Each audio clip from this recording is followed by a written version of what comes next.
Hey everyone, welcome to Transform Your Workplace. I'm Brandon Laws, your host. Today's episode features Josh Durham, founder of Gamut Project Solutions. He's back for his 7th episode to wrap up his Foundational 5 Leadership Principles series.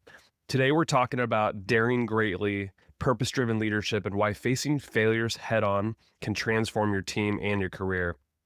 Today's episode is sponsored by Xenium HR, your go-to partner for elevating leaders. If you're looking ahead to 2025, make sure to check out Xenium's learning and development programs designed to shape strong, future-ready leaders. And before we dive in, make sure to connect with me on LinkedIn. Link is in the show notes, but also if you just search Brandon Laws, very easy to find me. And if you're new here or haven't subscribed to our podcast yet, hit that subscribe button on your favorite podcast app so you never miss an episode. And you can always go back. We've got 500 plus episodes of relevant content, not only for leaders and HR professionals, but for anybody who's looking to transform a workplace. All right, here's the conversation with Josh Durham.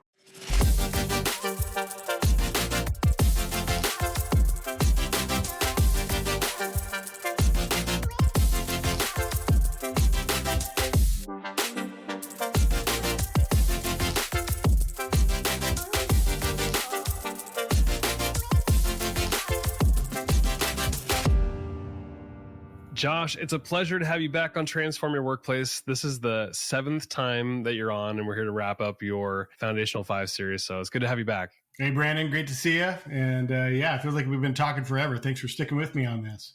Yeah, and for the listeners who've been sticking with this whole series, appreciate you.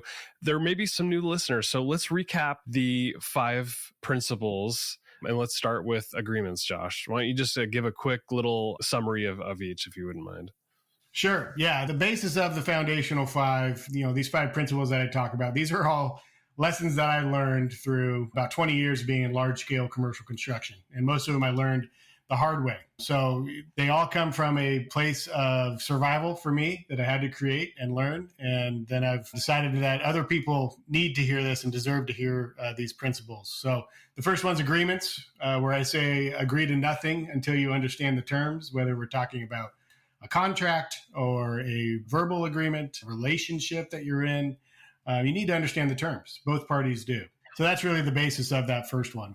Communications next. What's that one all about? Yeah, communication is, this is the one where I say this is everyone's superpower. And, a lot of people, when they hear communication, they think about speaking, right? And how many $5 words can they, roll out. But what I say is in communication, yes, speak up when you disagree. I mean, you want to daylight those issues first, but the real superpower in communication is listening. And listening first, and listening with an empathetic mindset when you're doing it. That's what great leaders do. And that rolls right into principle number 3, leadership, where I say you need to take time to ruminate because decisions in haste are usually a waste. And with that word rumination, if you look it up, it has a few different meanings. And I'm not telling folks to overthink everything, right? And just sit in their thoughts all the time. But especially when you're a leader, you do need to think and think again, before you act on big decisions that are going to affect a lot of people. Don't make the hasty decision. Don't shoot from the hip on those big decisions.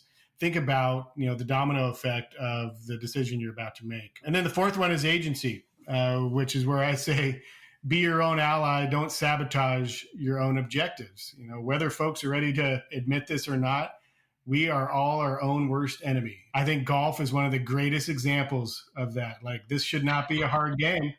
That ball is not moving. Ball's standing right there. It's, this is all up between your head. So don't sabotage your own objectives. Build yourself up, be your own ally, and have agency and ownership over your life. And then, if you're able to accomplish, live into those first 4 principles, you're going to have great relationships in your life. In principle number 5, relationships, I tell folks you need to spread goodwill generously because a positive approach will pay dividends. Life is like a mirror, right? And, how you act is mirrored back to you, and usually tenfold. So spread goodwill generously and bring a positive approach. And that's one where I always tell folks, like, I'm not telling you to go out there and click your heels and be happy-go-lucky. That's not what I mean when I say bring a positive approach. What it does mean, though, is when you're in those pits of despair, as I call them, those really hard moments in your life, you got to remember that there are better days coming, and keep that positivity where you can, and it's going to come back to you. And, any of your listeners have been following this series, I've given you some epic stories that prove that point, where I could have played the villain. I could have been, the cynic the entire time, but bringing that positive approach to these unbelievably challenging situations with a lot of dynamics and people involved is what paid dividends for me in the end. So that's a very brief version of the 5 guiding principles that we teach in the Foundational 5 series. Yeah, thanks for the recap there. Now, when you teach these principles in your series, you always wrap up kind of the way we're wrapping up today, really. And you call the session Daring Greatly. Where did that come from? Yeah, Daring Greatly comes from the Teddy Roosevelt speech he issued back in the early 1900s, I think before World War I. And it's called The Man in the Arena. I tell you, this this speech, it actually sits right above my computers here, so I get to look at it every day. And it's funny. I'll go into a quick story here. My wife bought me this canvas with the speech on it early on, I think during COVID, and this is when I was finishing this really challenging project in Boise, Idaho, and starting another really challenging project, the courthouse, Monoma County Courthouse, which I talked about in our last episode. Really felt like I was going through hell and struggling in all sorts of ways, trying to hold everything together and still be a present father and husband and brother and friend, all those things. And so she got me this Man in the Arena speech. I have heard it before, right, but never put a whole lot of thought into it. And I was like, well, great. Thank you. That's very sweet. I got like 50 change orders I got to go write for this project, and I got to get ready for mediation on this other project. So, but thank you. And she's like, just put it up where you can see it. Okay. And that's it. Right. And so I did. So I hung it up right above my computers. And then every day I started looking at it and reading it and starting to understand what Teddy was saying then. Right. And, then she bought me the Brene Brown Daring Greatly book, and I never read it. But in the meantime, I started developing this Foundational 5 series. And the first time I showed it to her, she's like, oh, you did read the Daring Greatly book. And I was like, no, I didn't. And I was like, this is really based off of, what Teddy Roosevelt said in that speech that you got me, The Man in the Arena. And she said, well, this is exactly what Brene Brown is talking about. I was like, okay, well, if I read it the same way that Brene Brown did, I'm doing okay. That's where, this whole series is framed around this idea of not fearing failure, right? And, when I talk about failure, it can be off-putting or triggering to people, because they start going inside themselves and thinking about, mistakes they made or they were a part of, right? And so it can be jarring to people. That actually happened recently with me when I was introducing the Foundational 5 series to some folks. And, I started off with, I'm someone who's failed and failed epically. And I'm going to talk about those failures, but, I talk about them as, the gift of failures, because without those, I wouldn't be the person I am today. I wouldn't be able to pass this knowledge and these experiences down to other people, right? So, my belief is really what, Teddy's saying in his Man in the Arena speech is, you cannot fear failure. When we fear failure, that's when we make the really big mistakes. That's when we miss those really big opportunities. If we're sitting back always fearing, what may go wrong and who's going to criticize us, you start to lose agency in your life, and you start to become an audience member in your own life rather than being the main character, which we all are. So it's not about falling on my sword, when I talk about this stuff. It's about learning from my own mistakes and from the mistakes of others that, involved me, and, never making the same mistake twice. That's a big goal here. And what I'm trying to, implore people to do through this entire series is take measured risks. Take measured risks in your life. It doesn't mean jumping off skyscrapers. I'm not talking about that, right? But be willing to put yourself out there and take ownership and agency in your life. And I promise people, you will experience transformation if you take those thoughtful and measured risks. And that's what, to me, that's what Daring Greatly is. Yeah. I was thinking about you recently, Josh, because I had interviewed Amy Edmondson, who's, she pretty much coined the term psychological safety, and she's out with a new book, and she talks about intelligent failure. And she breaks down like basic failures are like, stupid mistakes and negligence and stuff like that. Complex failures are ones where there's externalities and stuff that we can't really control that creates a failure. And then the intelligent failures are probably the smart risks. Those are those those accidental failures we probably don't make twice, but we uncover a path forward. And I loved what she said, because it aligns so much with what you're describing with like these gifts of failure stories that you've had. Like, I guarantee you've never made the same mistake twice. You've always learned from it. You've taught others. You showed them the path. Does that resonate with you? Absolutely. Yeah. And I'm a fan of her work too. Like, I think she is the one that coined psychological safety. That's spot on. Again, it's not about just, being wild and crazy and shooting from the hip all the time, being risky, but intelligent risk. Take those measured steps and learn from your mistakes. You show me someone who's really successful in business, I'll show you someone who's failed over and over again. Yep. So that's agree. the truth.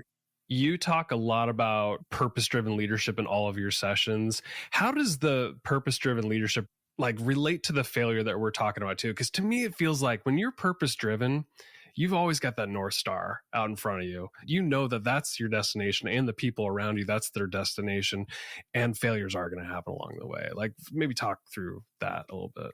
Yeah. You mentioned the North Star, right? And, the idea behind purpose-driven leadership is really picking a spot on the horizon. Okay. It doesn't have to be necessarily the perfect spot, but pick a spot on the horizon that you want to drive towards in your life. And then you get on that boat and you row. Purpose-driven leaders they're going to map out a journey that matters to them and their people, whoever their people are. They're going to venture out with intentions. They're going to have great ambitions. They're going to endure the challenges, because I promise you, if you are working towards something, you will face challenges. They're going to be great listeners. They're going to not just listen, but they're going to hear what was said and do what they need to do with it. Purpose-driven leaders are going to share a journey with others that matters more than just to themselves. They're never going to let go of the wheel. When you're living that way, you're going to lead and build your life with purpose, right? And that's the whole idea behind purpose-driven leadership, is driving towards something that matters and matters more than just to you. When you think about the 5 principles: agreements, communication, leadership, agency, and relationships, which of those do you think is the most transformative for leaders and organizations as well? But let's start with leaders. Gosh, yeah. It's hard to pick a favorite. You're not the first one to ask me that. I've had many folks that have actually gone through this series come up to me at the end and ask me, what's the one? Okay, I know there must be one, right? Silver bullet. Yeah, the silver bullet. I always tell people there is no silver bullet here. You can either act on what I'm providing or you cannot. I've given different answers to that question, and a lot of that has to do with where I'm at in my life. These principles come in play stronger roles. But if I had to pick one, it really is relationships, because, the first 4 principles, if you act on the, best practices and the tools, within those first 4 principles, those are all very introspective, right? And if you do that, if you're able to fill out those first 4, your relationships will flourish and transform you in ways that you can't have if you don't understand the principle of agreement or quality communication or how to be a leader or how to take agency in your own life. Your relationships will struggle. So number 5, the 5th principle is absolutely transformative. And that's how we transform into better versions of ourselves. That's how we finish growing up, is when we have great quality relationships around us. So I'm picking number 5 today. It could change tomorrow, but that one always seems to resonate with so many people when we go through it. Those relationships are everything in your life.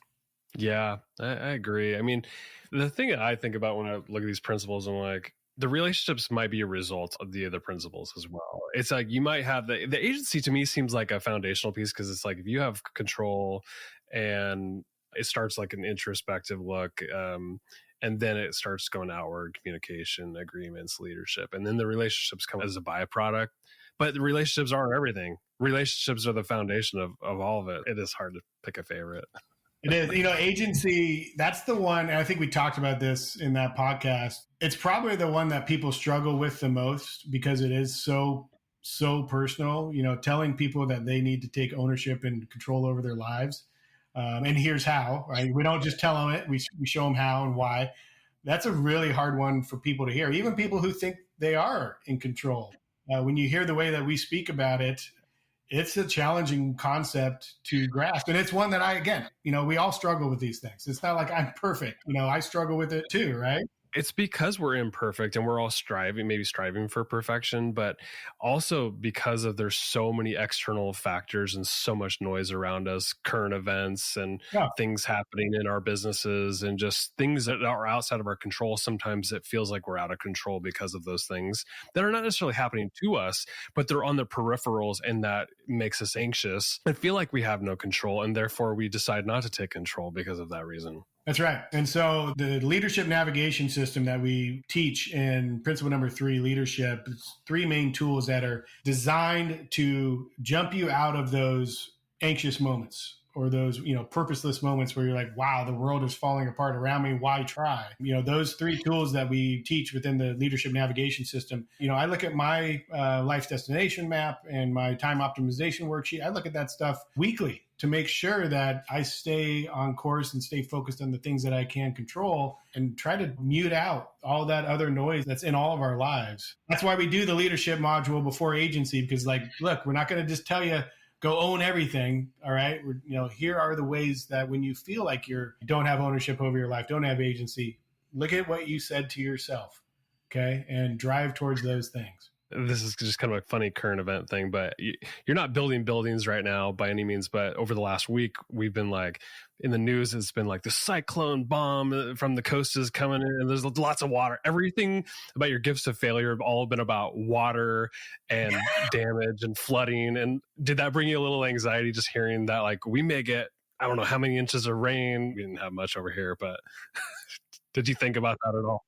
Yeah, actually, every time that water comes up, I get a little, sweaty palm. Yeah, and the cyclone bomb thing actually was kind of a fun event for us. I had a couple of people who texted me, was this your fault? And I was like, come on. Seriously. But actually, yeah, I mean, just recently, our neighbor had a leak on their plumbing line out to the street, and I heard running water. I'm like, oh no, that is one of the worst sounds in the world to me. So water's been chasing me my whole life, man. Yeah. Your series talks about heroes in motion. What does this concept look like in action within the workplace? Again, that's the purpose-driven leadership piece, right? Never standing still. If you look at any great story, whether it's a movie or, a great novel that you've read, right? The hero in that story is always in motion, moving forward. They're transforming along the journey, right? Whoever the victims and the villain are, those folks rarely change. All right, Darth Vader kind of turned into a decent guy at the end of Star Wars, right? Threw the Emperor out over the pit. But, usually, villains and victims in storylines, they don't change. It's the hero that's in motion. It's the hero that's growing. It's the hero that's on the mission with helpful guides along the way that you're always rooting for. That's really what that concept is defined. It's the power of story. And every one of us is living in our own story. The principles all aim to help individuals survive, belong, and become. And how can organizations start to align with human needs, like you're teaching inside this series? Yeah, that's the magic question. I call it the hidden staircase. At the beginning of every class, I ask the participants, what do your clients want? What do your team members want? I get a variety of questions. It's all, we want to be respected. We want to be paid well. We want safety, those normal, absolutely correct answers. And I say, so the same things you want, right? And everyone's like, oh yeah, that's what I want. And this comes down to these 3 basic instincts you mentioned that humans are wired to desire, not because I say so, because that's what the science says, is we have this innate desire to, want to survive, belong in the group, and become. That's that transformational piece, become a better version of ourselves every day. And so at the organizational level, the number one job of, organization is to create a psychologically safe workplace. Whether it's a construction site, whether it's a corporate office, whether it's a fast food joint, if you have a workplace that is psychologically safe,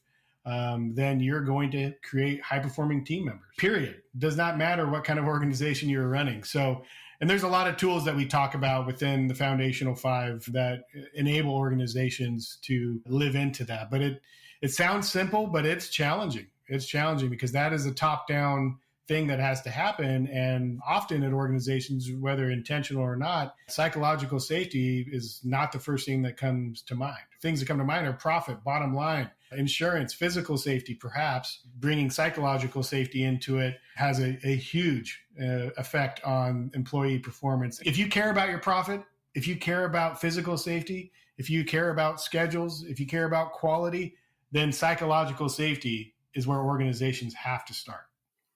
When you look back on when you created this series, and I'm sure it's the same for an author too. You put a book out there or any sort of content, you don't know what the feedback's going to be and if your approach is the right for people. What kind of feedback have you got along the way in these series or even from this podcast that has shaped your approach or maybe altered the way you might even structure this, if at all?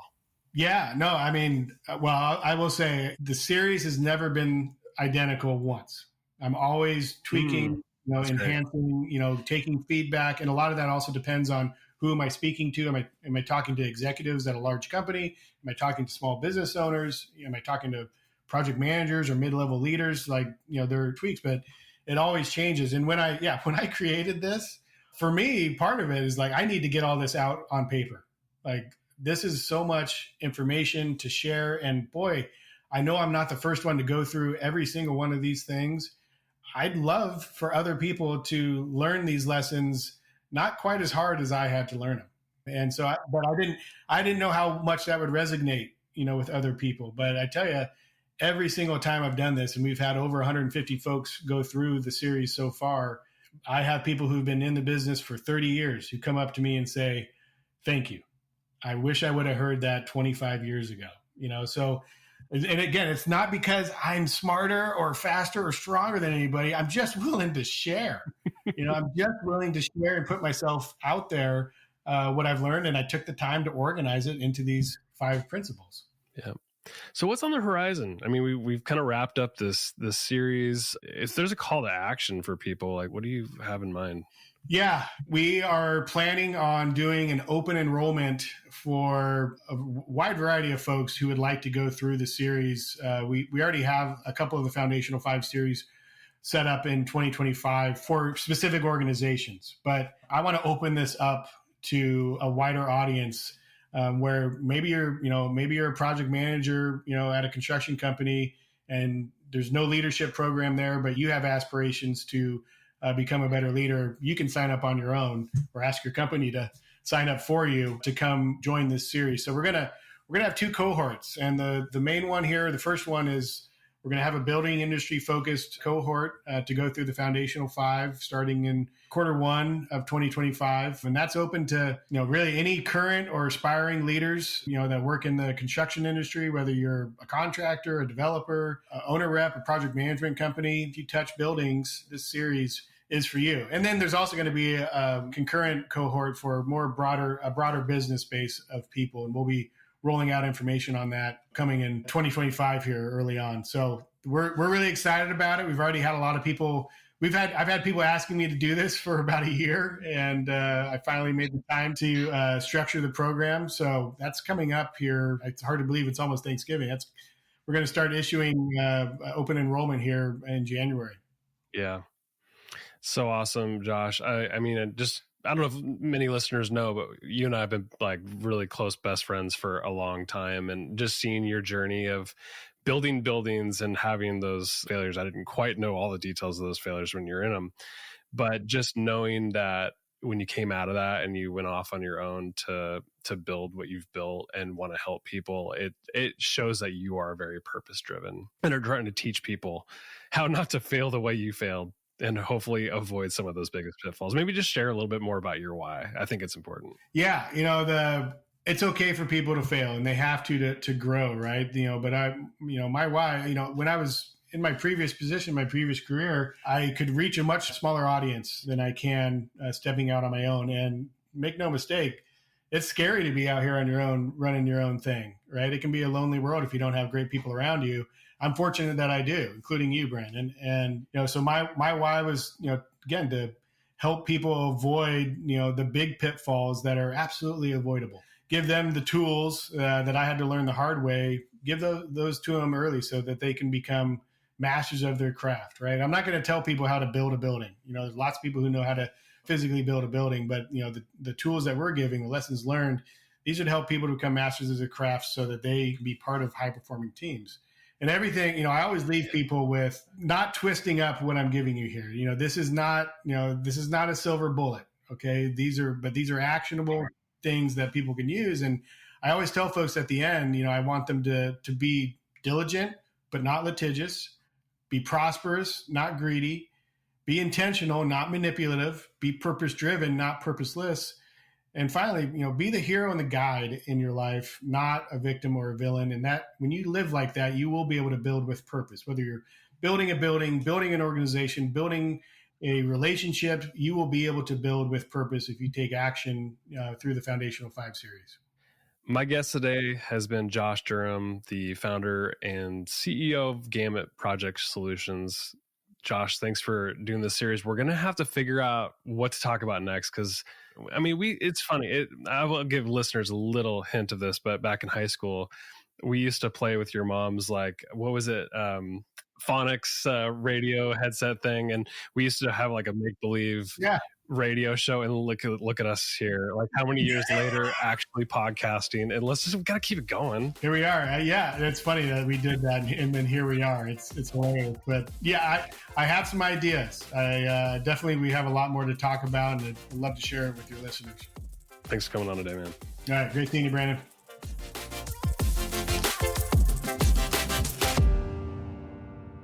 Hey, thanks so much for tuning in for today's episode of Transform Your Workplace. The content on this show is strictly for general information and educational purposes only, so that you can go transform your workplace in a positive way.